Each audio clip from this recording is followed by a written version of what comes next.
अज्ञानतिमिरान्धस्य ज्ञानांजन शलाकया चक्षुरुन्मीलितं येन तस्मै श्री गुरुवे नमः। तो गुरुदेव बहुत प्रणाम, स्वागत आपका TV9 भारतवर्ष में।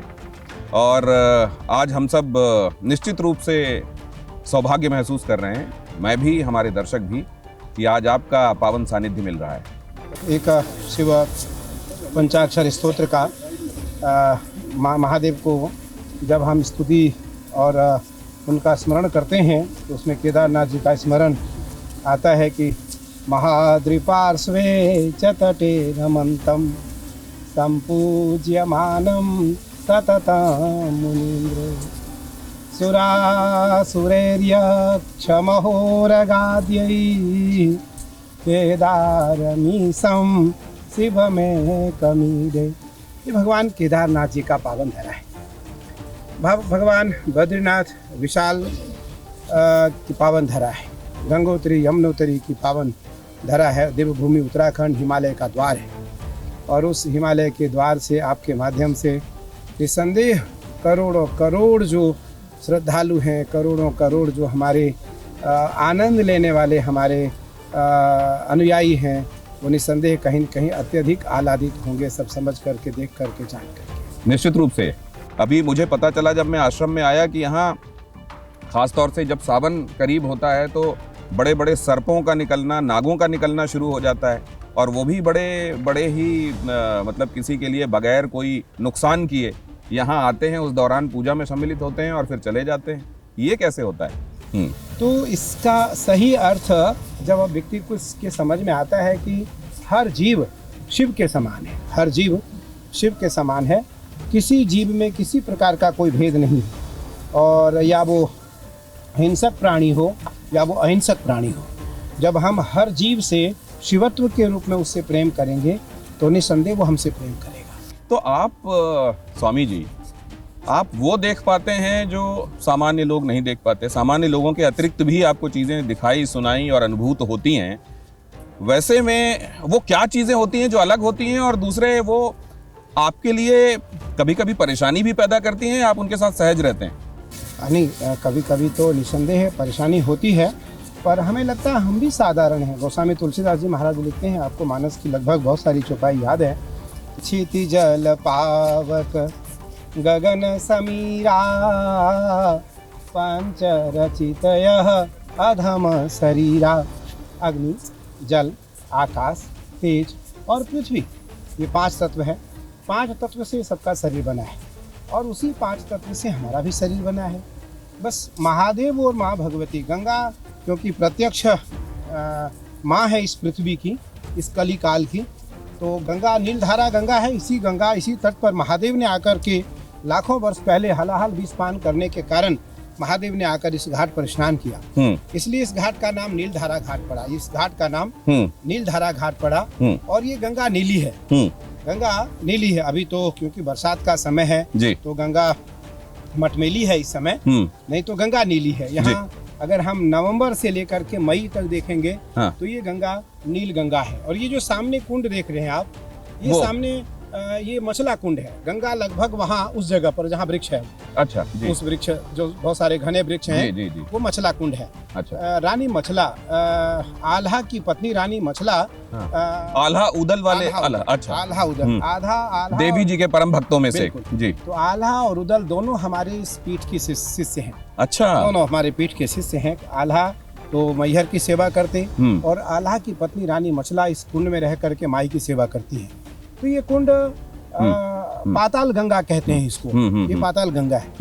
तो ये दिखाइए जरा इधर, ये पाताल गंगा इधर, और वो जो घने वृक्ष दिखाई दे रहे हैं वहाँ पर मचला हवन कुंड, रानी मचला कुंड है। अच्छा, रानी मचला कुंड है वो, और गंगा पाताल गंगा है वो। वहाँ आज तक उस गंगा का किसी ने उस जमीन का कोई पता नहीं लगा पाया कि वो कितनी गहरी है। अच्छा, कितनी गहरी है। और ये नीलधारा बिल्कुल दक्षिण वाहिनी है, जहाँ हम खड़े हैं ये बिल्कुल मध्य है, और ये बिल्कुल उत्तर है। उत्तर से बिल्कुल दक्षिण 900 मीटर गंगा बिल्कुल दक्षिण बहती है यहाँ। तो इसलिए भारत की पहली ऐसी स्थान है गंगा की जिसमें गंगा नील धारा के रूप में तो पहली है। भारत में 2526 किलोमीटर में गंगा नील धारा एकमात्र धारा है, और ये दक्षिण वाहिनी गंगा होने के कारण ये दक्षिण काली मंदिर है। अब मैं ये जानना चाहता हूँ कि इसी तरीके से हम लोग जानते तो हैं लेकिन बहुत कम जानते हैं भगवान शिव के विषय में, सावन के विषय में। जरा ये रिश्ता क्या है सावन और शिव का? और सावन में तो आपकी ऐसी कठोर साधना होती है, वो भी लोगों ने देखी है। जरा लोगों को इसके संदर्भ में बताइए, शिव, सावन और आपकी साधना। श्रावण मास, क्योंकि भगवान कहते हैं 12 मास है, 12 मास में नारायण के पुरुषोत्तम मास हैं, कृष्ण के मार्गशीर्ष मास हैं और महादेव के श्रावण मास हैं। महादेव के श्रावण मास है।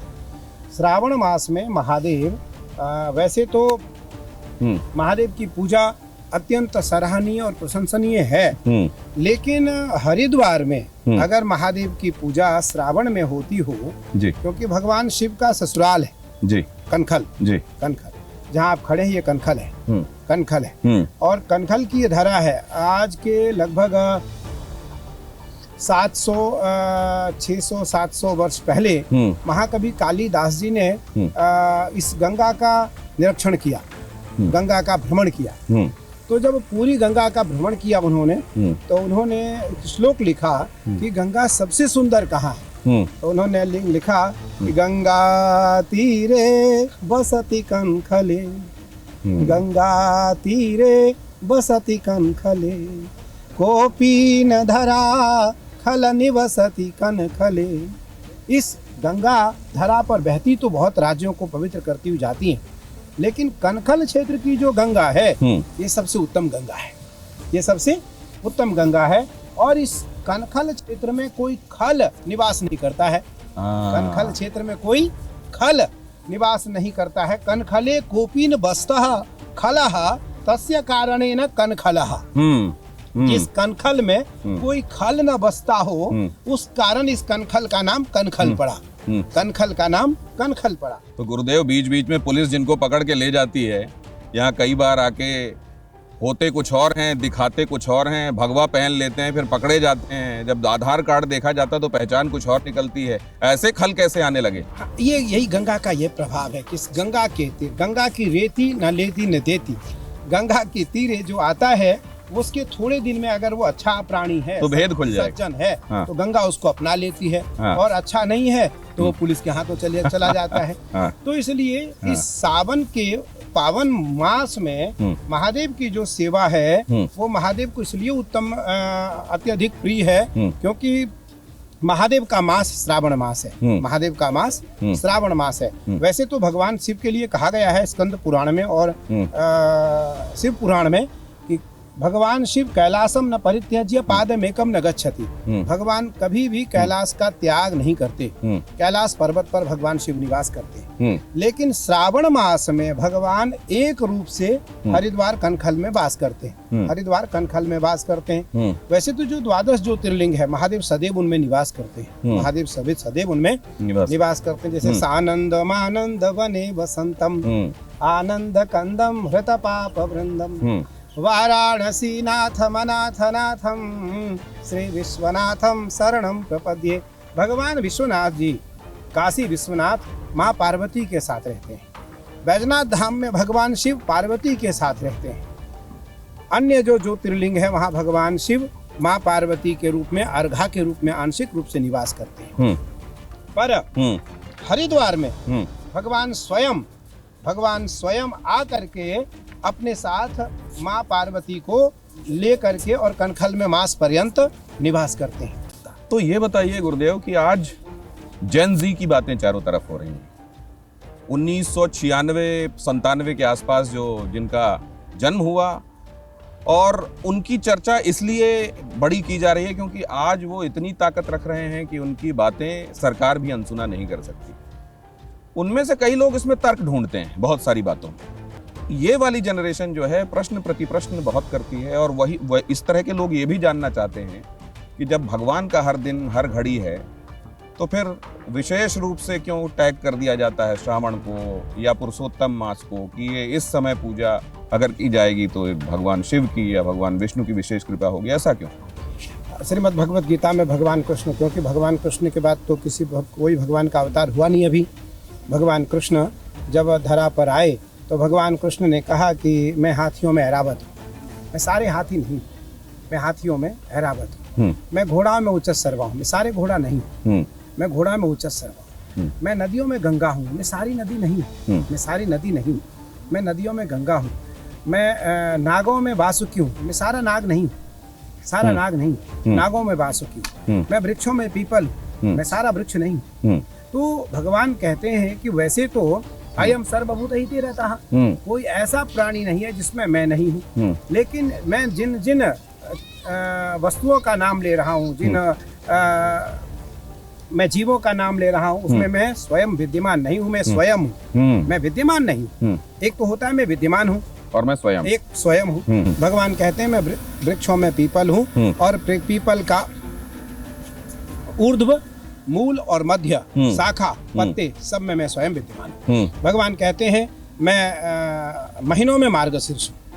कृष्ण कहते हैं 12 महीने होते हैं, लेकिन 11 महीने में मैं नहीं हूँ, मेरा अंश है।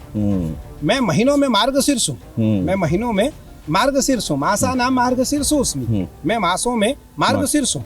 भगवान नारायण कहते हैं मासा नाम उत्तमो मासोऽस्मि, मैं मासों में उत्तम मास पुरुषोत्तम मास हूँ। उसी प्रकार भगवान शिव कहते हैं मैं मासों में श्रावण मास हूँ, मैं मासों में श्रावण मास हूँ। श्रावण मास में जो भी मेरी उपासना करेगा उसको मेरी कृपा प्राप्त होगी।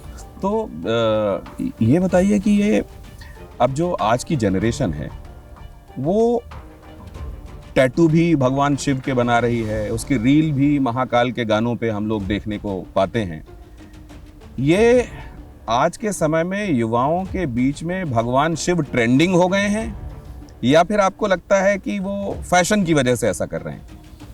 नहीं, ऐसा नहीं है। अनादिकाल से भगवान हमारे आइडियल रहे हैं, अनादिकाल से। बीच बीच में आदिताइयों का आगमन हुआ, बीच बीच में सनातन धर्म विरोधी लोगों का आगमन हुआ, जिनके कारण समय समय पर धर्म थोड़ा आगे पीछे खिसकता रहा, आगे पीछे ऊंच नीच होता रहा।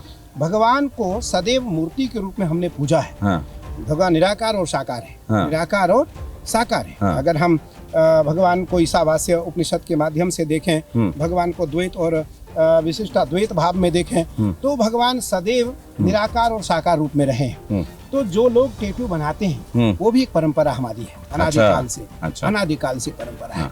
जो मूर्ति पूजा करते हैं वो भी एक परंपरा है। तो इधर तो ये देखने मिल रहा है कि शिव जी ज्यादा युवाओं के बीच में प्रिय हैं उनके और ज्यादा उनको मान रहे हैं। इसलिए मान रहे हैं शिव आदि अनादि, शतसृष्टि तांडव रचयिता नटराज राज नमो नमः, हे आद्य गुरु शंकर पिता नटराज राज नमो नमः। नटराज स्तुति इसमें कहा गया भगवान आदि गुरु है, भगवान आदि गुरु जगत पिता है। क्या है? जगत पिता है। हम पिता को छोड़कर किसको मानेंगे? महादेव इसलिए जगत पिता है कि महादेव का अंत नहीं होता, महादेव का अवतार नहीं होता, और वो महाकाल है। क्या है वो? महाकाल है। काल कहते हैं समय को।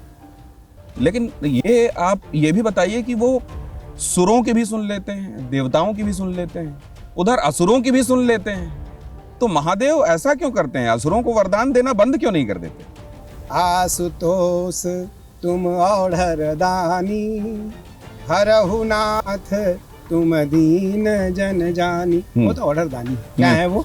औढ़र दानी। उनको पता नहीं चलता, उन्हें तो जे गंगा जल आनी चढ़ावा, उसमें लिखा ही नहीं कहीं कि कोई भी व्यक्ति हो कि नहीं मुझे शुद्ध व्यक्ति, यही व्यक्ति लाकर गंगा जल अर्पित करेगा। जे गंगा जल आनी चढ़ावा, जो गंगा जल ला करके मुझे अर्पित करेगा वो मेरी कृपा प्राप्त। तो ये जो अब जैसे हम ये भी सुनते हैं कि कुछ धर्म गुरु ये भी बताते हैं कि एक लोटा जल सब समस्याओं का हल, और दूसरी तरफ हम आपके जैसी साधना भी देखते हैं जहां मेरे ख्याल से 2-3 घंटे अगर दिन के छोड़ दिए जाएं तो बाकी समय आप लगातार बैठे रहते हैं, पूरे मास बैठे रहते हैं, भगवान का अभिषेक कर रहे होते हैं।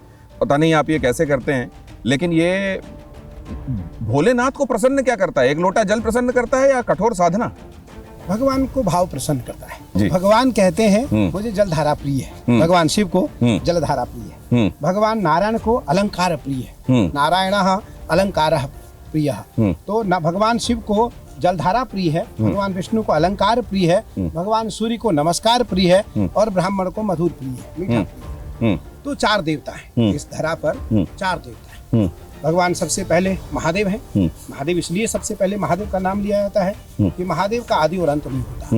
महादेव का कोई आदि और अंत नहीं है। वो चिरकाल से चिरकाल तक है, चिरकाल से सृष्टि तक है। तो महादेव को जलधारा प्रिय है, या वो एक लोटा जलधारा हो या वो टनों में गंगा। अब ये गंगा जल है। तो आपने कितने सुंदर प्रश्न किया। तो उसमें शिव तांडव स्तुति में आया है कि जटाट विगलत जल प्रवाह पावित स्थले गले वलम व्यलम विताम भुजंग तुंग मालिकाम डमट डमट डमट डमन निनाद डमर वयम चकार चंड तांडवम तनोतु नः शिव शिवम जटा कटाह संभ्रमं भ्रमण निलिम्प निर्झरी बिलोलबीचि बल्लरी विराजमान मूर्धनि धगत धगत धगत जल ललाट पट्ट पावके किशोर चंद्रशेखरे रति प्रतीक्षण मम। भगवान कहते हैं ये तो मैंने एक जटा से छोड़ा है इसको, एक जटा से, और ये विशाल धारा में हमारे जटा में समाई हुई है। सदियों के बाद हमने इसे मार्ग दिया, सदियों के बाद इसे हमने मार्ग दिया। भगवान राम के पूर्वज महाराज सगर के 60,000 पुत्रों के उद्धार के लिए, महाराज सगर के 60,000 पुत्रों के उद्धार के लिए भगवान शिव ने गंगा को एक जटा से मार्ग दिया। ये एक जटा वाली गंगा है, एक जटा वाली गंगा है। बाकी गंगा तो मेरे महादेव के जटा में समाई हुई है। तो भगवान शिव कहते हैं ये जो गंगा है, ये गंगा है मुझे इसलिए अत्यंत प्रिय है क्योंकि ये पार्वती की बड़ी बहन है। पार्वती की बड़ी बहन है। इसका नाम देव नदी गंगा है। हिमालय के दो पुत्री हैं, हिमालय के हिमाचल राजा के दो पुत्री, एक का नाम गंगा और एक का नाम पार्वती। पार्वती तो भगवान शिव के लिए 84,000 वर्ष तप करती हैं। 7 वर्ष की अवस्था में 84,000 तप करके सूखे बेलपत्र खा करके माँ ने महादेव का कठोर तप किया और महादेव को पति के रूप में प्राप्त करने के लिए माँ 84,000 वर्षों तक सूखे बेलपत्र खा करके तप की। और देव नदी गंगा भगवान शिव के लिए कठोर तप की और भगवान शिव के जटा में समाने के लिए भगवान शिव प्रार्थना की। तो देव नदी गंगा और माँ, इसलिए कहा गया है कि गंगा जो है ये मेरी माँ पार्वती, मेरी माँ काली की बड़ी बहन है। मेरी माँ की बड़ी बहन है ये, इसलिए इसका नाम देव नदी गंगा है। देवताओं की नदी है ये। और देव नदी गंगा है। जब जब धरा पर संकट आया, जब जब धरा पर संकट आया, तब तब माँ गंगा ने देवताओं के संकट को दूर किया। गंगा सबसे पहले ज्ञान देती है, गंगा सबसे पहले ज्ञान देती है, फिर गंगा वैराग्य देती है, गंगा फिर भक्ति देती है, फिर गंगा वैराग्य देती है और अंत में गंगा मोक्ष देती है, अंत में गंगा मोक्ष देती है। और माँ काली अर्थात माँ पार्वती सबसे पहले ज्ञान देती है, फिर ऐश्वर्य देती है, फिर पद देती है, फिर प्रतिष्ठा देती है और अंत में भगवान के सानिध्य में भेज देती है, महादेव से मिला देती है। तो इस प्रकार से भगवान शिव को एक लोटा जल भी उतना ही प्रिय है और हजारों क्विंटल टन जो गंगा जल हम महादेव को चढ़ा पाते हैं वो भी महादेव को उतना ही प्रिय है। बस फर्क इतना है कि जितना जल महादेव को चढ़ाएंगे महादेव उतने प्रसन्न होंगे। तो ये जो कहा जाता है कि आज की जनरेशन को समझा पाना मुश्किल है, एक बड़ा जनरेशन गैप है। अभी आपने सुना होगा संघ प्रमुख मोहन भागवत ने ये बात कही कि इनको डिक्टेट मत कीजिए, इनसे डिस्कोर्स कीजिए, इनको समझाइए। ये कई चीज़ों में प्रश्न पूछते हैं तो इनको जवाब दीजिए, इनको संतुष्ट कीजिए, इनको बलपूर्वक कोई बात मनवाने के लिए कोशिश मत कीजिए। ऐसी पीढ़ी को सनातन अवलंबी बनाने के लिए और सनातन का झंडा उनके हाथों में सुरक्षित और मजबूत हो, इसके लिए किसी तरह की रीपैकेजिंग की ज़रूरत है, या आपको लगता है कि जिस मूल भाव में सनातन चलता आ रहा है उसी में उनके द्वारा भी स्वीकार्य होगा? क्योंकि आप देखिए ये पिज़्ज़ा बर्गर पसंद करने वाली पीढ़ी, ये रील्स में रहने वाली पीढ़ी जिसका अटेंशन केवल 2-3 सेकंड में समाप्त होता है, अगली रील में चले जाते हैं, इनके लिए कुछ बदलाव की आवश्यकता है। पिछले साल के अभिषेक को 200 करोड़ लोगों ने देखा है, 200 करोड़। तो मुझे लगता है कि निसंदेह हर युग में परमात्मा का अंत में अवतार होता है। भारत के जो युवा हैं वो भारत के भविष्य है, भारत के भविष्य है। निसंदेह युवाओं को बलपूर्वक कोई चीज मना पाना हमारे लिए संभव नहीं होगा। जो हमारे आश्रम में ब्रह्मचारी होते हैं, जो हमारे आश्रम में छोटे छोटे बच्चे हैं, पढ़ने वाले हैं, हमें उनको प्रेरित करके महादेव की सेवा में लगाना पड़ता है। क्योंकि कोई जन्मजात तपस्वी नहीं होता, कोई जन्मजात साधु नहीं होता है। उसको प्रेरणा दी जाती है, प्रेरणा देनी पड़ती है। निसंदेह है, मैं केवल इतना कहना चाहूँगा कि भारतीय परंपरा में जो युवाओं का एक अधिकार है वो मौलिक अधिकार है, एक बात। दूसरी बात, युवाओं को आज धर्म से जोड़ने के लिए निरंतर बहुत सारे लोग प्रेरणादायक कार्य कर रहे हैं, प्रेरणादायक कार्य कर रहे हैं। अब मैं ये जानना चाहता हूँ कि ये जो युवा पीढ़ी है, इसमें ये जिनके रील बनाने को लेकर उपहास किया जाता है, उनका कहा जाता है ये देखिए गजब लोग हैं, मतलब उनको वैसे स्वीकार अभी पुराने वाले लोग कर नहीं पा रहे हैं, तो क्या वो समझ पाएंगे अपने से पहले वाली जनरेशन को अच्छे से? अरे अच्छा है, युवा धीरे धीरे परिवर्तन आ रहा है और निसंदेह है उनमें परिवर्तन आना चाहिए और उनके परिवर्तन से ही समाज में परिवर्तन आना है। देखिए, जो कार्य युवा अपने काल में कर सकते हैं और वो वृद्धा काल में नहीं कर सकते। आज अगर मेरी अवस्था 50 वर्ष की हो गई है, मैं अभी 50वें साल में चल रहा हूँ जी, 50वें साल में चल रहा हूँ जी। अगर मैं इस समय साधना शुरू किया होता तो मुझे लगता है कि साधना आगे नहीं हो पाती। मैं लगभग 37 वर्ष पहले साधना शुरू कर दिया जी, तो उस कारण मेरी साधना आज 33 वर्ष लगभग पूरी हो पाई है जी। और उस कारण ही मुझे लगता है कि आज हम 10 वर्ष साधना और कर पाएंगे। जो युवा है वो निसंदेह कर्म योगी भी है और बलिष्ठ भी है, दृढ़ संकल्पित भी है, उनका संकल्प भी दृढ़ है। अभी जैसे आपने कहा कि मेरा उपासना प्रारंभ हो चुका है, निसंदेह शारीरिक उपासना प्रारंभ हो चुका है। अगर शारीरिक उपासना मेरा प्रारंभ नहीं हो, 1 महीने हमने कुछ भी सेवन नहीं करना है, हम कुछ भी सेवन नहीं करेंगे, तो उस परिस्थिति में हमें लगता है कि अगर हमारा अभ्यास नहीं होगा तो भगवान कृष्ण से गीता में अर्जुन ने जब पूछा कि मेरा मन शांत नहीं होता, मुझे क्या करना चाहिए, तो भगवान कृष्ण गीता के 6वें अध्याय में उत्तर देते हैं कि अभ्यासे न तो कौन्तेय वैराग्य न च गृह्यते। ये कौन्तेय नंदन अर्जुन, अभ्यास और वैराग्य से ही तुम्हारा मन तुम्हारे बस में हो सकता है, इसका और कोई उपाय नहीं है। महाराज जी, वर्षों वर्ष की आपकी साधना,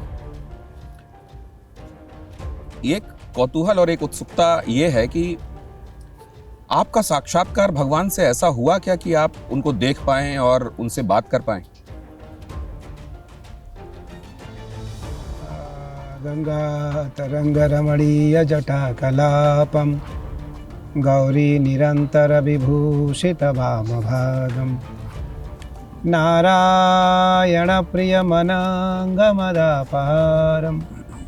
वाराणसी पुरपतिम भज विश्वनाथ।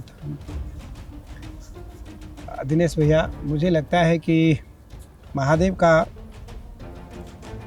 जो दर्शन है वो तो इन आँखों से संभव नहीं है और उसके लिए तुरीय अवस्था को प्राप्त करना होगा। उसके लिए तो महादेव से एकाकार होना होगा। पिछले वर्ष लगभग 10 दिन ऐसा हुआ कि जब 26 घंटे साधना चली। 26 घंटे, दिन में 24 घंटे होते हैं, 26 घंटे साधना चली और हर दूसरे दिन लोगों को लगा कि मैं बैठ नहीं पाऊंगा, पर मैं अपने समय से बैठा। मैं 5 मिनट, 8 मिनट, 10 मिनट, हमने निद्रा समाधि स्थिति ही, ऐसा मानिए कि हमने पूजन के बीच में ही जो समाधि मेरी लगी 2-2, 3-3, 1-1 मिनट की, मैंने उसमें 12-12 घंटे की नींद पूरा कर लिया और मुझे कभी भूख नहीं लगी, मुझे कभी प्यास नहीं लगी, मुझे कभी थकावट नहीं हुआ। मुझे पिछले साल की घटना है कि मेरा ये बायां पैर खराब हो गया। रात को 1 बजे एक साधु आते और मेरे बगल में आकर के खड़े होते। उनकी हाइट लगभग 6 फीट 2 इंच की रही होगी। अपने से लगभग 1 फीट बड़ा त्रिशूल था उनके हाथ में। तो मैं जब पीछे मुड़ के देखा तो मैं देखा वो खड़े हैं। तो मैंने सबसे पूछा, सैकड़ों लोग थे हमारे पूजन के आसपास। मैंने सबसे पूछा, भैया इनको पूछो कहाँ से आए, क्या खाएंगे, कुछ खाएंगे? तो उन्होंने कहा मैं जोशी मठ से आया। क्या कहा उन्होंने? मैं जोशी मठ से आया। तो मैंने लिख के स्लेट पर दिया। मैंने कहा जोशीमठ यहाँ से 250 किलोमीटर दूर है। तो बोले हाँ मैं पैदल आया और वो पसीने से भीगे हुए थे। मुझे देख के वो रोने लगे बच्चे जैसे। क्यों रो रहे हैं आप? मैंने स्लेट पे लिख के दिया, क्यों रो रहे हैं आप? बोले आप मर जाओगे, तुम्हारा शरीर समाप्त हो जाएगा, छोड़ दो पूजा। मैंने कहा नहीं, इससे अलग कोई बात हो तो मुझसे करो। तो बोले घुटने में क्या हो गया? मैंने कहा मेरा बायां घुटना खराब हो गया है। तो हमने कहा कल मेरा आसन लगेगा नहीं। अच्छा, बोले मैं मिलता हूँ तुमको पूजन के बाद। और वो स्वामी जी पूजन के बाद आश्रम में ही रहे। दूसरे दिन जब मुझे पूजन में बैठना था तो वो मुझे भगवती के पास ही मिल गए खड़े। तो मैंने कहा आपने कुछ लिया? मैंने इशारा करके पूछा आपने कुछ खाया? बोले हाँ मैंने खाया, रोटी और दूध लिया मैंने। तो बोले जाओ तुम्हारा आसन लग जाएगा। और उस दिन के बाद मैं लगभग 26 घंटे नित्य बैठा।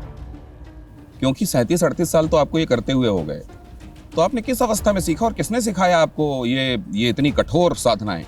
मुझे लगता है कि मेरे जीवन में दो ऐसे लोग आए। एक तो महिला दिव्या आई, वो लगभग 92 साल की थी। और एक महापुरुष आए और दोनों ने मुझे महादेव की ओर ले जाने का प्रयास किया। और उन्होंने सारी विधि हमको महादेव की अलग अलग विधि बताई, जो विधि दुर्लभ है, सारी विधियां बताई। और मैं उनके ही कथनानुसार अपने 12 वर्ष की अवस्था में मैं महादेव की सेवा में लग गया। और मुझे लगता है कि वो अवस्था आज सेवा की बढ़ती जा रही है और वो 22 घंटे से 26 घंटे पे आ गई है। वो काल 26 घंटे का हो चुका है। पर तो अगर ये आपसे जानना हो हम लोगों को, हम आम लोगों को, कि अगर 4 घंटे लगातार कोई पढ़ता है, 8 घंटे कोई लगातार पढ़ता है, टॉप करता है, दूसरों को बताता है कि मैंने 8 घंटे नित्य पढ़ाई की और उसकी वजह से ये मेरा परिश्रम जो है उसका फल मिला। अगर और कठोर उसको किसी को तपश्चर्या के तहत अपनी ज़िंदगी आगे बढ़ानी है, मान लीजिए बड़े लक्ष्य बना लिया किसी ने, उसको हासिल करना है, कैसे संभव कर सकता है वो इसको? तो ये आम आदमी के बश की बात है कि नहीं? संभव कर सकता है। शरीर माध्यम खलु धर्म साधन। शरीर एक माध्यम है उस उत्तम पुरुष को प्राप्त करने का। और इस शरीर में पंच तत्व है। पंच तत्व से हमारा शरीर बना, पंच तत्व में विलीन होना है। पंच तत्व परमात्मा का दिया हुआ है। महादेव पंच तत्व से परे हैं। महादेव पंच तत्व से परे हैं। महादेव से जब कोई संधि करता है, महादेव कहते हैं कि मुझसे एकाकार होने के लिए पिंड रूप हो जाओ, पिंड के रूप में हो जाओ। अर्थात शरीर से मृत्यु का भय, शरीर से मृत्यु का भय, शरीर से निद्रा का भय, शरीर से आलस्य का भय, शरीर से प्रमाद का भय, शरीर से जो अन्य तृष्णा है, मलमूत्र का भय त्याग दो। पर उसके लिए अभ्यास करो। खाओ और त्याग दो, ये संभव नहीं है। आपको त्यागना पड़ेगा। जब आप त्यागेंगे तो अभ्यास होगा। महादेव कहते हैं आप जब त्यागोगे तो हम तुम्हारा सहायता करेंगे। तो आप ये मेडिकल साइंस के दायरे से बाहर जाके आप प्रैक्टिस कैसे करते हैं? ये आपको डॉक्टर्स मना करते होंगे? बिल्कुल मना करते हैं। पिछले साल भी देश के बड़े बड़े डॉक्टर्स आए, सब ने कहा कि संभव नहीं है और आपका पैर, आपकी घुटना बिल्कुल खराब हो जाएगी, आपको पूजन छोड़ना चाहिए। पर मुझे लगता है कि हमारे लिए तो उचित नहीं है ये। भगवान दिखते कैसे हैं? वैसे ही जैसे कैलेंडर में दिखते हैं, सिनेमा में दिखते हैं, जैसा हमने मूर्तियों में उनको देखा है, तो वैसे दिखते हैं या उससे कुछ अलग दिखाई देते हैं? देखिए, अगर मैं ध्यान मार्ग से उस परमात्मा का दर्शन करके आपको बताऊं तो इस कैलेंडर से 100 करोड़ गुना अधिक सुंदर है। 100 करोड़ गुना अधिक सुंदर है। और जो 1 महीने का साधना का काल है वो कठोर से कठोर है और उत्तम से उत्तम है। और ज्ञान से ज्ञान, परे से परे साधना का विषय है। मैं तीनों मार्ग लेकर चला हूँ।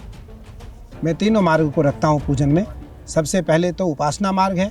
उपासना मार्ग में ज्ञान और कर्म दोनों का ध्यान है कि उसमें ध्यान मार्ग भी है और उपासना मार्ग भी है। फिर है पूजन मार्ग, कर्म कांड।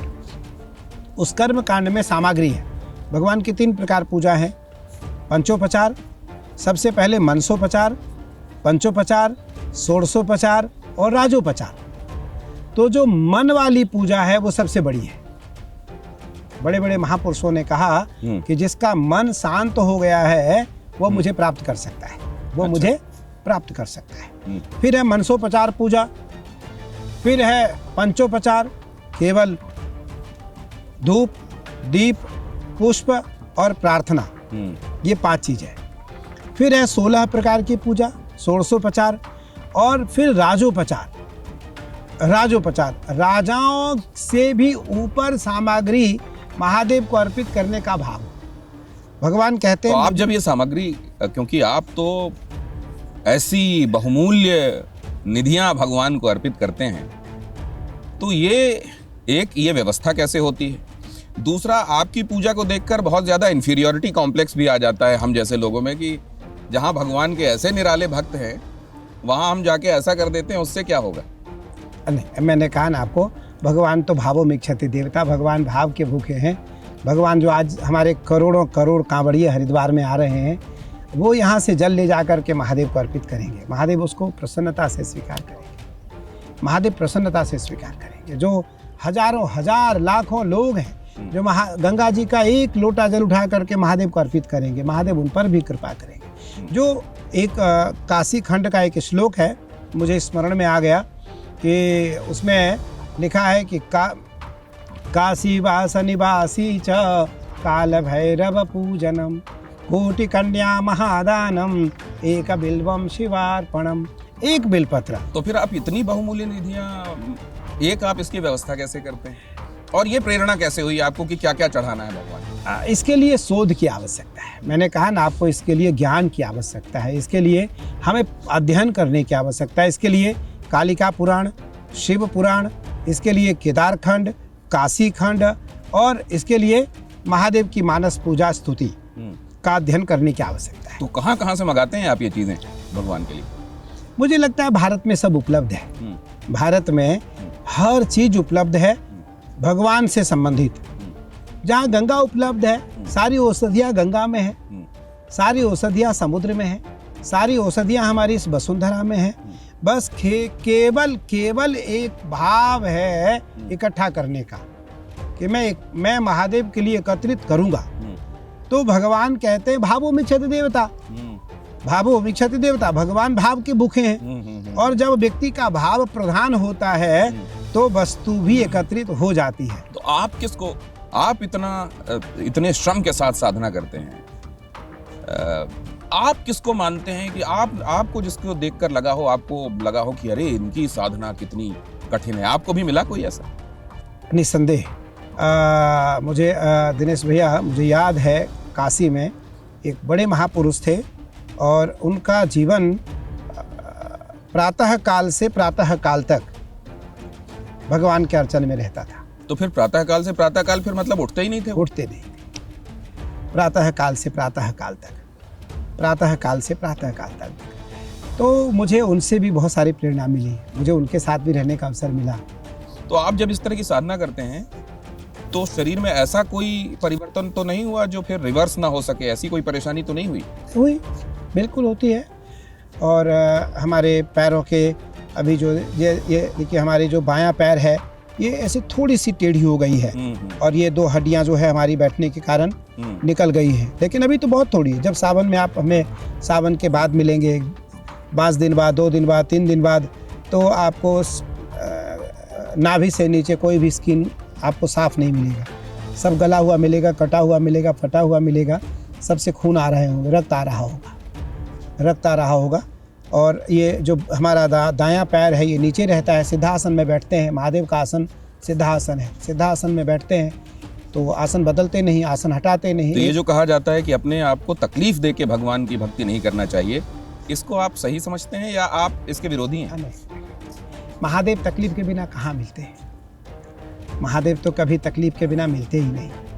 महादेव स्वयं बहुत बड़े तपस्वी हैं, महादेव के लिए आया है। गोस्वामी जी लिखते हैं कि बीते संबत सहस 87 तजे समाधि शंभु अविनाशी। राम नाम शिव सुमिरन लागे जाने हो उमा जगतपति जागे। 87,000 संबत महादेव समाधि में रहते हैं। मैं तो 22 से 23 घंटे गए, वो 87,000 संबत में रहते हैं।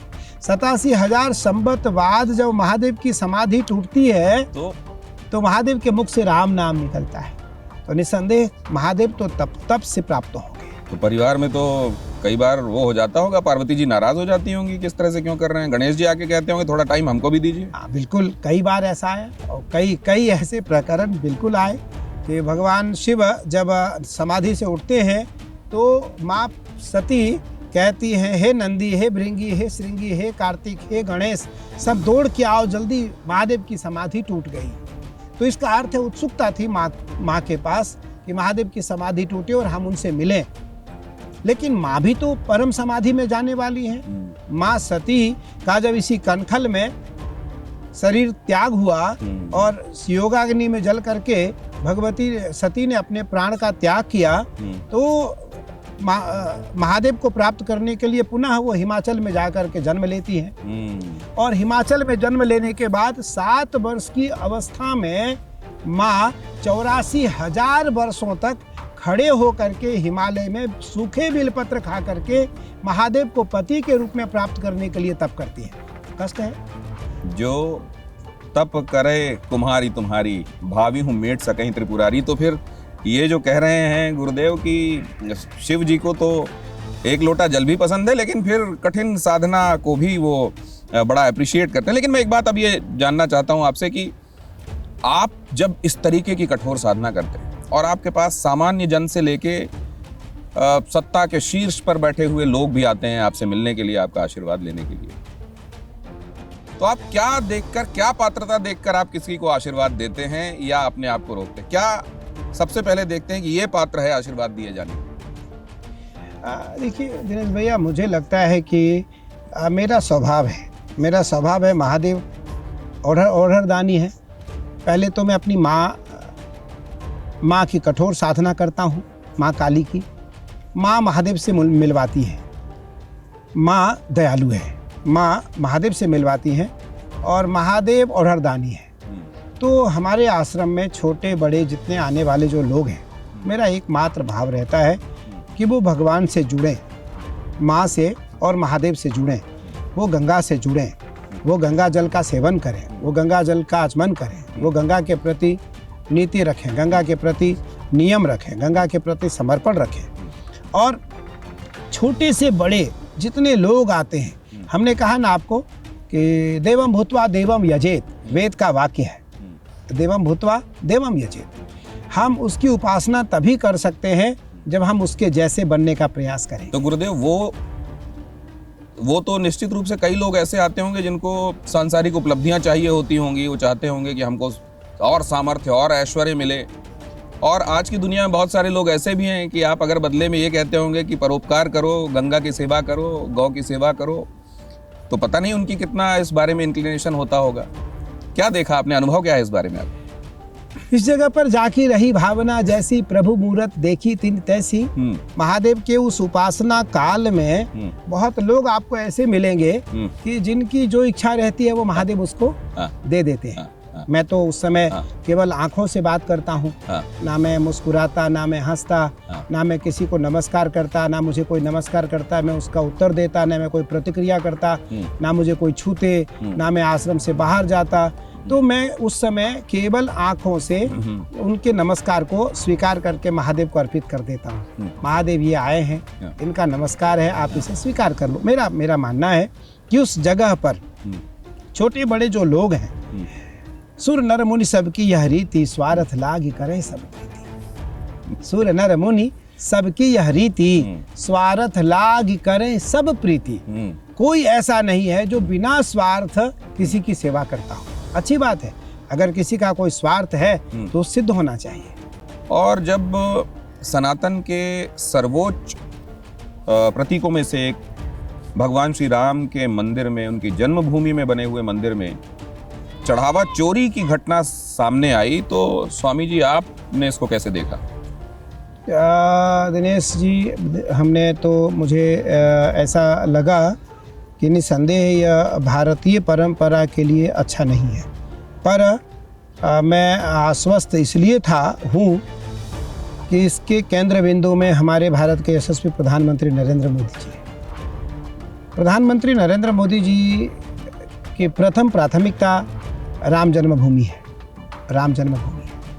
राम जन्मभूमि का निर्माण प्रधानमंत्री जी का मुझे लगता है प्रथम लक्ष्य था, और वो 500 वर्षों से ऊपर से विश्व हिंदू परिषद, भारत के साधु संत, राष्ट्रीय स्वयंसेवक संघ इस काम के लिए लगा हुआ था। आज उसको मूर्त रूप मिला, तो निस्संदेह चोरी हुई और मुझे लगता है धन देख करके बड़े बड़े लोग लालची हो जाते हैं। लोभात प्रत्युपकाराय नन्वेता किम नु पश्यसि। लोभ ही एक ऐसा है जो पाप का बाप है, और भगवान के समीप रह करके भी लोभ हुआ। उसका मूल कारण यह था कि वो भगवान से अपरिचित थे, भगवान के समीप रह करके भगवान को नहीं समझ पाए। लेकिन इनमें से किसी के सामने ऐसी कोई मजबूरी नहीं थी। वो जो कहते हैं कि विभुक्षितः किम न करोति पापम, ये तो विभुक्षित स्थिति में नहीं थे। इनके पास भगवान ने इनकी आजीविका के लिए पर्याप्त वैसे ही दिया हुआ था, और भगवान की सेवा इनको मिली हुई थी। ये क्यों नहीं एहसास कर पाए कि ये प्रभु के सामने खड़े, जहाँ लोग अपना प्रायश्चित करने के लिए जाते हैं, अगर उनके दुनियादारी में कोई गलती हो जाए, वहां जाके इन्होंने कैसे कर दिया? ये कुछ हानि लाभ जीवन मरण जस अपजस विधि हाथ। तो भगवान कहते हैं, सुनहु भरत भाभी प्रबल। भरद्वाज मुनि से जब भरत जी मिले वनवास के दौरान, राम जी को लेने जा रहे थे, तो भैया भरत को देख करके भरद्वाज मुनि ने कहा कि सुनहु भरत भाभी प्रबल, बिलख कहे हो मुनिनाथ, हानि लाभ जीवन मरण जस अपजस विधि हाथ। भगवान ने उनको समीप रखा, लेकिन हमें लगता है उनमें योग्यता पात्रता नहीं थी, जिसके कारण भगवान ने उनके मन को अपवित्र करते हुए उन्हें चोरी का भाव दिया। क्योंकि उस परमात्मा के आज्ञा के बिना, उसके कृपा के बिना या उसके चाहे बिना तो कुछ संभव नहीं है। मुझे इस बात से पीड़ा हुई। वो लोग अगर ऐसा करते हैं तो आपको लगता है क्या कि हमारे परिवारों में जैसे लोगों को अब बड़ा किया जा रहा है, क्या उसमें भी ध्यान दिए जाने की ज़रूरत है? बिल्कुल। देखिए, आज से नहीं, अनादिकाल से सनातन धर्म हो, परिवार हो, या राज हो, या मठ हो, या परंपरा हो, वहाँ कुछ लोग तो ऐसे जरूर रहे जिन्होंने धर्म को, जिन्होंने परंपरा को, जिन्होंने राज को, जिन्होंने संपदा को, जिन्होंने आबरू को, जिन्होंने जायदाद को, जिन्होंने कर्मकांड को सेंध लगाया। तो उन पर दृष्टि रखने की आवश्यकता निसंदेह अनादिकाल से है और रहनी चाहिए थी, आगे भी रखनी होगी। तो इसलिए अगर कोई इसमें दोषी है तो निसंदेह वो तो दंडित होगा। आपकी उस दौरान चंपत राय जी से भी बात हुई और नृपेंद्र मिश्रा जी से भी बात हुई, उस दौरान जबकि एकदम ये सरगर्मी बढ़ी ही थी जी। क्या कह रहे थे दोनों आपसे? वैसे तो चंपत राय जी से हमारी लगभग करीबन 26-27 मिनट उस समय बात हुई। मैंने उनसे कहा, हमने कहा देखो इस समय धीरज रखो, और हनुमान जी अयोध्या के राजा हैं। इस समय अयोध्या का राज हनुमान जी के हाथों है। अगर आप निर्दोष हैं तो हनुमान जी के प्रति विश्वास, श्रद्धा और समर्पण रखें, और आपसे जो दोष हुआ, आपसे जो अपराध हुआ, वो अपराध कैसे भी हो, वो अपराध संगत का हो, वो अपराध संघ का हो, वो अपराध आहार का हो, वो अपराध विहार का हो, वो अपराध व्यवहार का हो, या वो अपराध हमारी वाणी का हो, अपराध का दंड तो हमें भोगना ही पड़ता है। गीता में भी, भागवत में भी और महाभारत में भी इसका प्रमाण स्पष्ट रूप से सबको देखने को मिला। मैंने कहा इस समय आपको हनुमान जी के ऊपर भरोसा रखते हुए, हनुमान जी के शरण में रहते हुए आपको काम करना चाहिए। जो लोग आपके साथ रहते थे, यदि उनसे अपराध हुआ तो आप उनके बचाव में न रहें, उनके बचाव में न रहें। एक बात। दूसरी बात, आप हनुमान जी का स्मरण करते हुए आप अपने जीवन को बिताने का प्रयास करें। उन्होंने क्या कहा आपसे? और उन्होंने कहा, पूज्य स्वामी जी बिल्कुल आपने सही कहा, निसंदेह जो अपराध हमें हुआ हमें उसका बोध होना चाहिए। उन्होंने आपको फ़ोन लगा के कहा क्या था? उन्होंने हमसे ये कहा था कि पूज्य स्वामी जी मुझे क्या करना चाहिए, मुझे क्या करना चाहिए। मैंने कहा देखो, इस समय आपको मौन रहना चाहिए, एक बात। दूसरी बात, आपको प्रायश्चित करना चाहिए। तीसरी बात, आपको हनुमान जी के शरण में रहना चाहिए। तीसरी बात, आपको हनुमान जी के शरण में रहनी चाहिए। और चौथी बात, जो दोषी हैं उनको सजा मिले, उसमें आपका सहयोग रहना चाहिए। उन्होंने इस बात का उल्लेख भी किया कि अभी मैं मौन में हूँ, कि आपके इस कहने की वजह से ही उन्होंने तय। बिल्कुल। और नृपेंद्र मिश्रा जी आपसे क्या कह रहे थे? नृपेंद्र जी से भी हमने कहा, आप प्रधानमंत्री के 9 रत्नों में से एक रत्न है। प्रधानमंत्री जी का जितना विश्वास स्वयं पे है उतना विश्वास आपके ऊपर है। मैंने यही बात कही। मैंने कहा प्रधानमंत्री जी का जितना विश्वास स्वयं पे है उतना ही विश्वास आपके ऊपर है। तो इसलिए आपके द्वारा 100% पारदर्शिता स्पष्ट हो और जो दोषी है उसका रिपोर्ट यदि आपको प्राप्त होता है तो आप 100% रिपोर्ट प्रधानमंत्री जी को सौंपेंगे। और प्रधानमंत्री जी के मन में आपके प्रति जो भाव है उसमें वृद्धि हो, न्यूनता न आए, उसमें वृद्धि हो, न्यूनता न आए। और मुझे भी विश्वास है। बोले आपको मेरे ऊपर विश्वास है पूज्य स्वामी जी? मैंने कहा मुझे विश्वास है आपके ऊपर कि आप इस पारदर्शिता को प्रधानमंत्री जी के सामने रखेंगे। और उन्होंने रखा क्योंकि प्रधानमंत्री जी निर्माण समिति के चेयरमैन बनाने के बाद भी नृपेंद्र मिश्रा जी के ऊपर कोई आरोप नहीं लगा। तो ये राम जी तो आपको क्या लगा कि ये जो बड़े नाम हैं जैसे नृपेंद्र जी हैं या चंपत राय हैं, इनसे कहीं देखने में कुछ चीज़ें लापरवाही हो गई, या इनको भरोसा था कि शायद ऐसा ये लोग नहीं कर सकते, इन्होंने स्वप्न में भी नहीं सोचा था, उन लोगों ने ऐसा कर दिया, या आपको लगता है कि इनसे अपने दायित्वों के निर्वहन में कमी रह गई? कभी कभी क्या होता है कि हम अपने सगे के ऊपर खूब आंख बंद करके भरोसा कर लेते हैं। और मेरा बहुत करीब रहने वाला प्राणी कहीं न कहीं संपदा को देख करके, धन को देख करके, वैभव को देख करके बड़े होने के लालच में वो अपराध कर बैठता है जी। वो अपराध कर बैठता है। उसको मध्य में या शिखर पर या स्वयं, आज भगवान के सामने, आज मैं महादेव के सामने बैठता हूँ। पिछली बार एक व्यक्ति का फ़ोन आया मेरे पास कि पूज्य स्वामी जी, जब आप महादेव को भोग लगाते हैं तब आप आसन बदल लिया करिए, तब आप आसन बदल लिया करिए। तो मैंने कहा मैं समझा नहीं।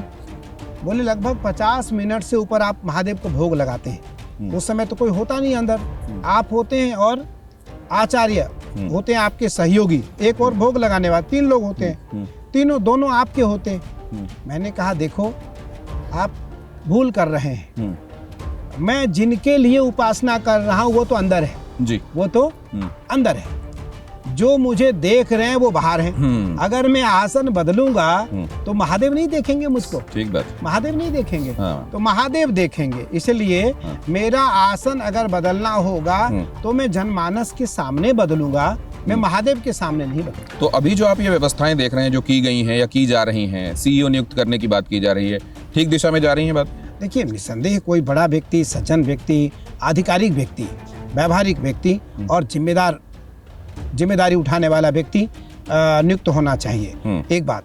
और इस बार जो व्यक्ति सदस्य के रूप में, मंत्री के रूप में, महामंत्री के रूप में वहाँ नियुक्त हो जी, निसंदेह उनके आगे और पीछे का उनका निरीक्षण होना बहुत आवश्यक है। ये जंतर मंतर पर जो आपने देखा, आपके नजरिए में क्या था?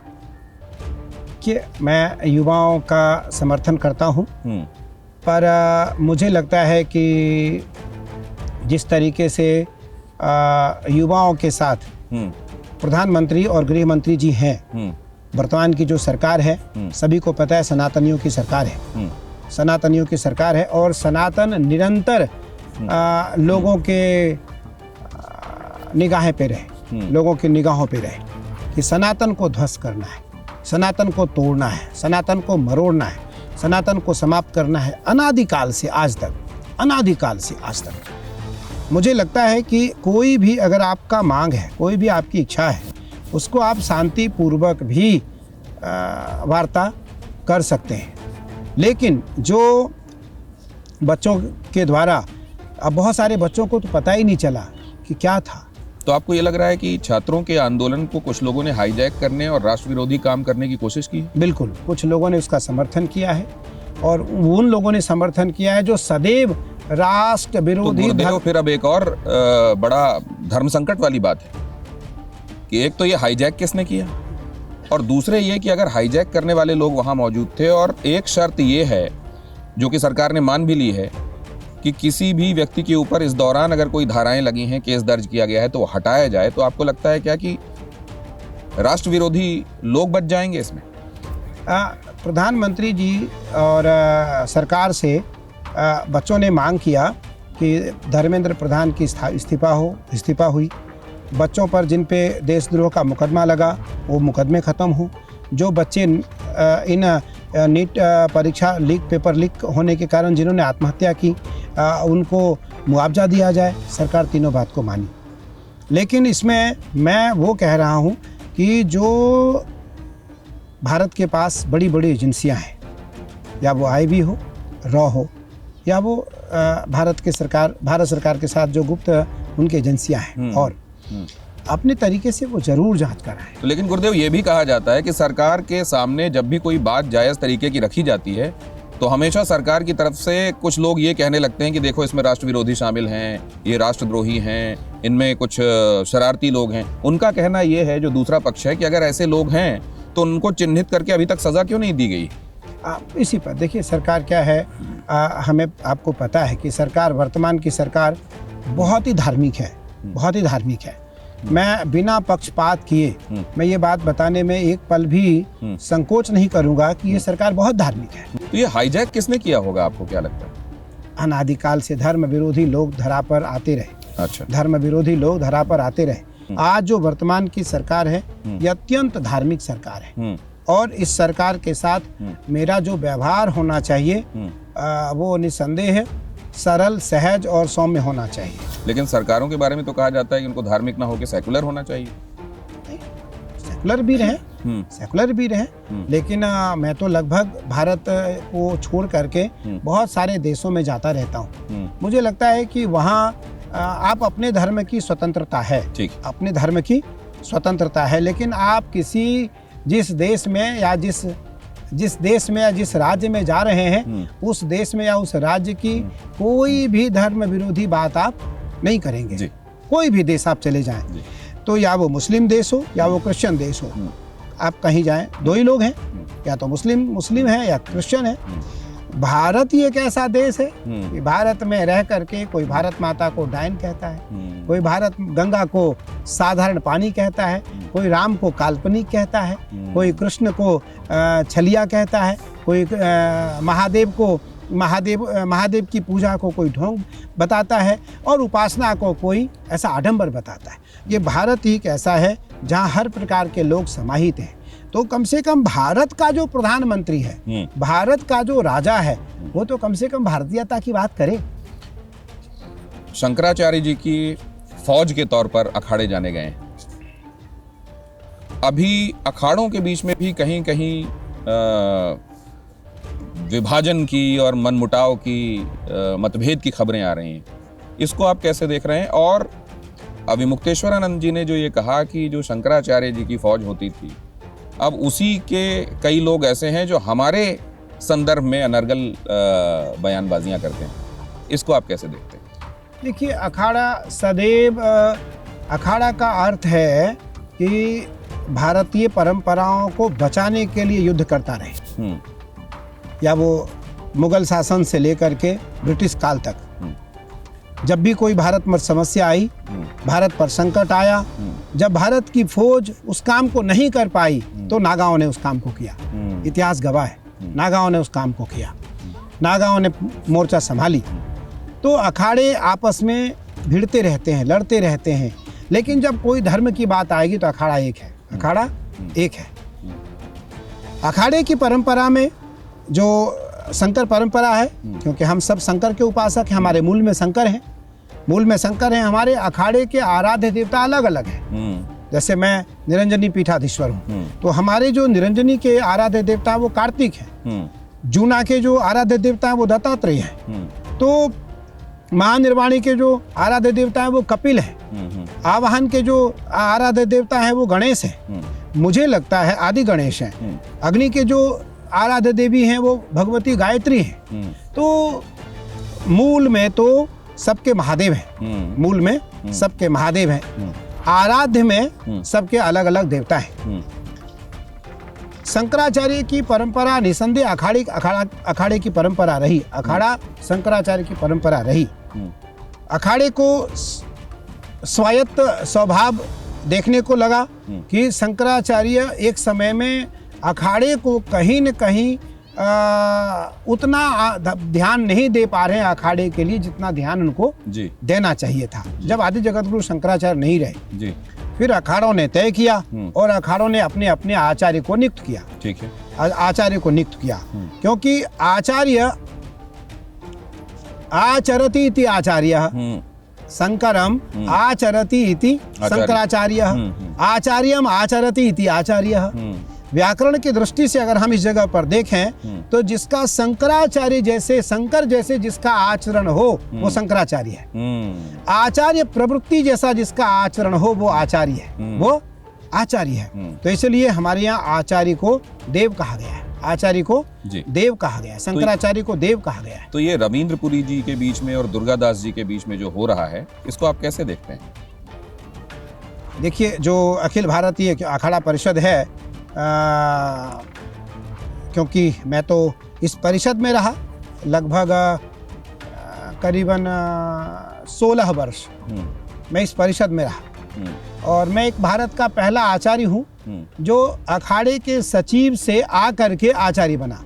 अखाड़े में एक अध्यक्ष हुआ करता था हमारे काल में, परमानंद जी, और फिर ज्ञानदास, उसके बाद नरेंद्र गिरी जी, उसके बाद नरेंद्र गिरी जी। नरेंद्र गिरी जी के शरीर समाप्त होने के बाद महामंत्री का काम था कि वो अखाड़े को आमंत्रण करके बुलाते और आपातकालीन बैठक करते। उस बैठक में जो अध्यक्ष तय होता वो अध्यक्ष होता, लेकिन अखाड़े के महामंत्री पूज्य हरिगिरि जी महाराज के आमंत्रण के बिना एक अन्य व्यक्ति ने अखाड़ा अलग बुला करके आमंत्रण दे करके अलग अखाड़ा बना लिया। अगर देखा जाए तो महामंत्री तो अभी वही है जो 20 सालों से महामंत्री चला आ रहा है, महामंत्री तो बदला नहीं। तो अगर महामंत्री नहीं बदला तो जब तक अध्यक्ष महामंत्री के सारे कार्य महामंत्री का होता है, सारे कार्य महामंत्री का होता है, महामंत्री वही है, और उस महामंत्री के द्वारा कोई भी एजेंडा जारी नहीं हुआ।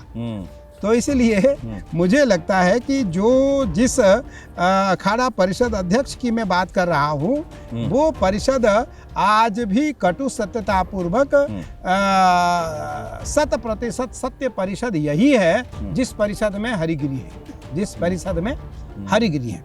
रही बात आपस में महात्माओं की, तो वो तो महात्माओं का कोई विवाद अभी शाम को हुआ और सुबह भंडारे में साथ खाते हैं, सुबह भंडारे साथ होते हैं, तो हमारा विवाद बहुत लंबा रहता नहीं। आपको लगता है क्या कि कुछ एक चीजें ऐसी जो अखाड़ों के संदर्भ में, शंकराचार्यों के संदर्भ में, अब कितने शंकराचार्य होंगे, कौन कौन शंकराचार्य खुद तो कह सकेगा, इस मामले में जो व्यवस्थाएं हैं उनको और ठोस, उनका स्ट्रक्चर और बेहतर किए जाने की जरूरत है?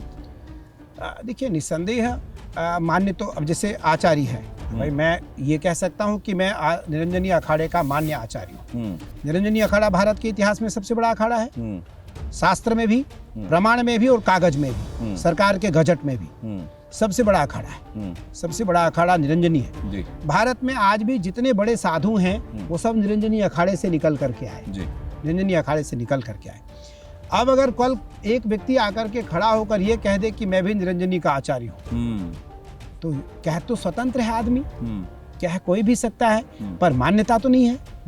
तो उसी प्रकार मेरा मानना है कि निहित होना चाहिए समाज के साथ बैठ करके कि जो शंकराचार्य हैं वो शंकराचार्य रहेंगे, जो आचार्य हैं वो आचार्य रहेंगे, जो जगत गुरु हैं वो जगत गुरु रहेंगे, जो जगत गुरु रामानंदाचार्य हैं वो जगत गुरु रामानंदाचार्य रहेंगे, और जो महामंडलेश्वर मान्य महामंडलेश्वर हैं वो महामंडलेश्वर रहेंगे, जो अखाड़े के पंच हैं, अखाड़े के श्री महंत हैं, अखाड़े के जो स्थानाधिपति हैं, अखाड़े के जो पंच परमेश्वर हैं, वो एक परंपरागत हैं। तो आज पंचायती अखाड़ा श्री निरंजनी के जो सचिव हैं, मनसा देवी ट्रस्ट के जो अध्यक्ष हैं, मुझे लगता है उनके साथ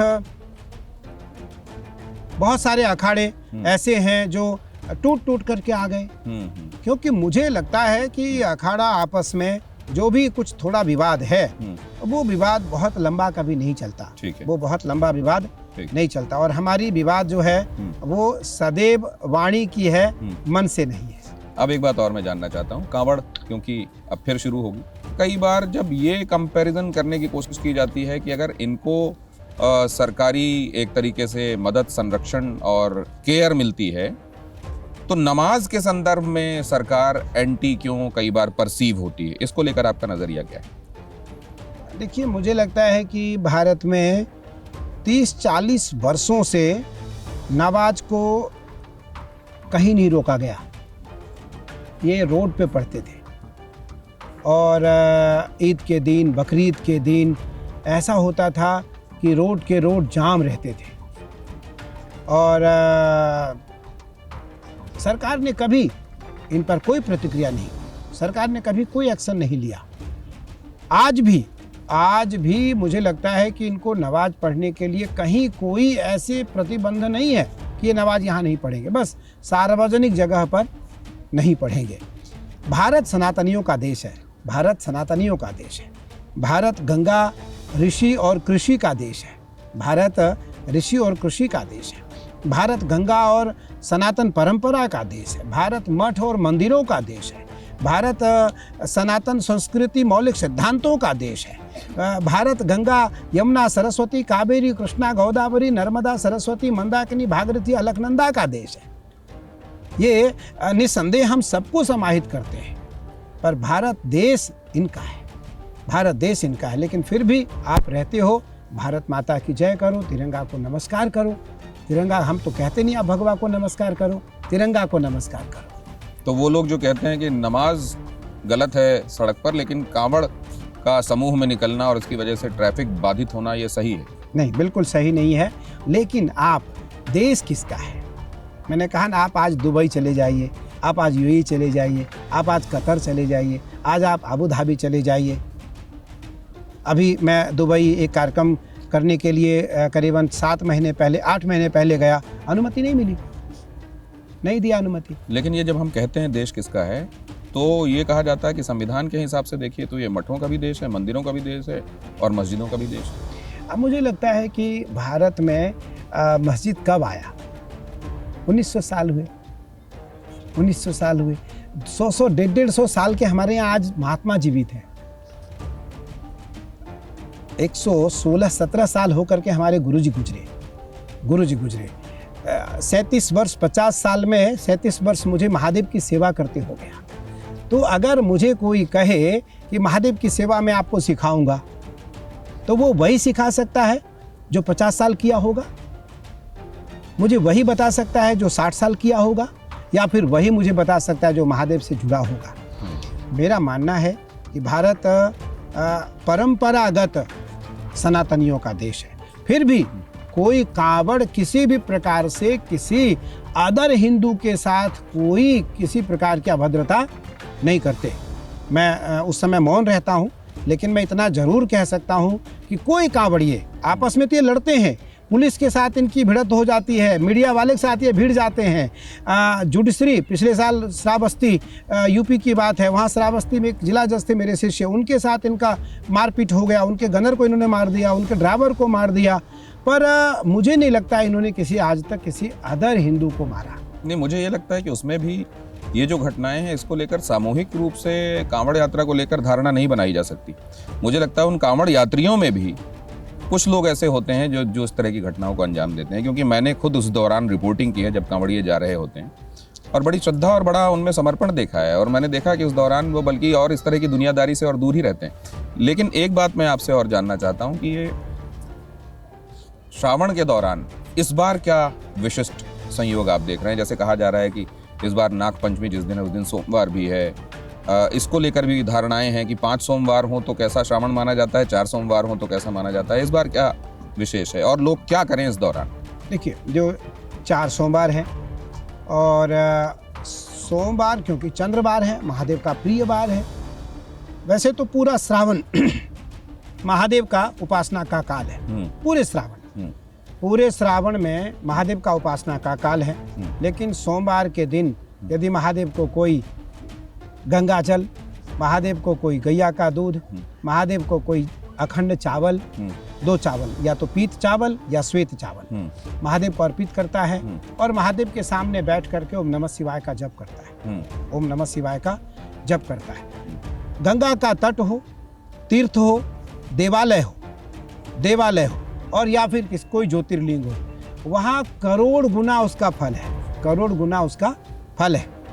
तो कांवड़ियों का इसलिए भगवान जल स्वीकार करते हैं कि 200, 150, 250 किलोमीटर से कांवड़िए चलकर हरिद्वार आते हैं और हरिद्वार से निर्मल गंगा जल उठा करके श्रद्धा पूर्वक ले जा करके अपने शिवालय में ये महादेव को अर्पित करते हैं। तो गीतम च नृत्यम तथा, महादेव के लिए आदि जगत गुरु शंकराचार्य जी ने लिखा कि महादेव को गीत भी प्रिय है, नृत्य भी प्रिय है और वाद्य भी प्रिय है, संगीत भी प्रिय है। तो गीतम च नृत्यम तथा साष्टांगम प्रणति स्तुतिर बहुविधा ये तत् समस्तम मयाः, ये तत् समस्तम मयाः।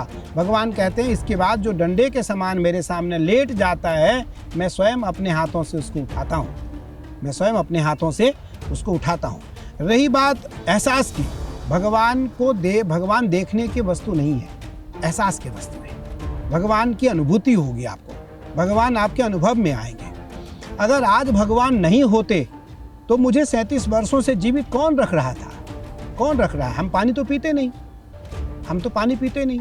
हमने तो भगवान से क्या रखा है कि अगर मुझे आप अपनी वाली लेकिन किताबों से पृष्ठ लेके सामान्य जनों को ना बताइए, वो पढ़ाई नहीं पढ़ सकते वाली। आप तो ये बताइए कि इस श्रावण में एक मुझ जैसा सामान्य आदमी या आम गृहस्थ या आम विद्यार्थी क्या ऐसा करे कि प्रभु की कृपा प्राप्त हो? 3 बिलपत्र ले, केवल 3 बिलपत्र ले, 1 लोटा जल ले, चावल ले, महादेव के सामने बैठ जाए। काशी वास निवासी च काल भैरव पूजनम कोटि कन्या महादानम एक बिल्बम शिवार्पणम। महादेव को 1 बिलपत्र कोई अर्पित करता है तो महादेव कहते हैं 1 करोड़ कन्यादान का फल उसे प्राप्त हो जाता है। 1 करोड़ कन्यादान का फल उसे प्राप्त हो जाता। फिर महादेव कहते हैं दर्शनम, अगर कोई बिलपत्र नहीं अर्पित कर सकता है तो क्या होगा? तो बोले चढ़े हुए बिलपत्र को देख ले अथवा छू ले। तो दर्शनम बिल्वपत्रस्य स्पर्शनम पाप नाशनम अघोर पाप संहारम एक बिल्वम शिवार्पणम। छू ले या दर्शन कर ले तो अघोर से अघोर पापों से वो मुक्ति पा जाएगा। तीसरा बिलपत्र त्रिदलम त्रिगुणाकारम त्रिनेत्रम चत्रयायुधम त्रिजन्म पाप संहारम एक बिल्वम शिवार्पणम। 1 बिलपत्र महादेव को अर्पित कर दे तो 3 जन्मों के पापों से वह मुक्ति पा जाएगा। तो 3 बिलपत्र ले, गंगा जल ले, चावल ले। महादेव को सबसे पहले गंगा जल, दूध दही घी मधु शर्करा हो तो बहुत अच्छा, नहीं तो गंगा जल ले। महादेव के ऊपर अक्षत चढ़ाए, 3 बिलपत्र चढ़ाए और महादेव के समीप बैठ करके आंखें बंद करके मंद मंद मुस्कुराते हुए उस मूलाधार स्तंभ। अब देखिए हमने आंखें बंद किया तो भगवान की एक दिव्य छोटी सी प्रकाश मेरे आंखों के सामने आ गई। महादेव ने कहा कि तुम्हारा काल प्रारंभ हो रहा है, तुम्हारा काल प्रारंभ हो रहा है। और मैं इसी मंद आनंदमयी मुद्रा में मैं पूरे महीने बिता दूंगा, मैं पूरे महीने आनंदमयी मुद्रा में बिता दूंगा। यजमान हम खुद रहते हैं अपने अनुष्ठान का। तो मेरा सभी से कहना है आपके माध्यम से कि महादेव को 3 बिलपत्र चढ़ाए, सबसे पहले गंगा जल, फिर अक्षत, फिर 3 बिलपत्र, महादेव के सामने बैठ करके रुद्राक्ष की माला हाथ में ले और 108 बार ओम नमः शिवाय का मंद मंद मुस्कुराते हुए आंखें बंद करके महादेव का चिंतन करते हुए 108 बार ओम नमः शिवाय का जप करें। आप अभी से अल्प जल ले रहे हैं, अल्प आहार ले रहे हैं और उसमें इतनी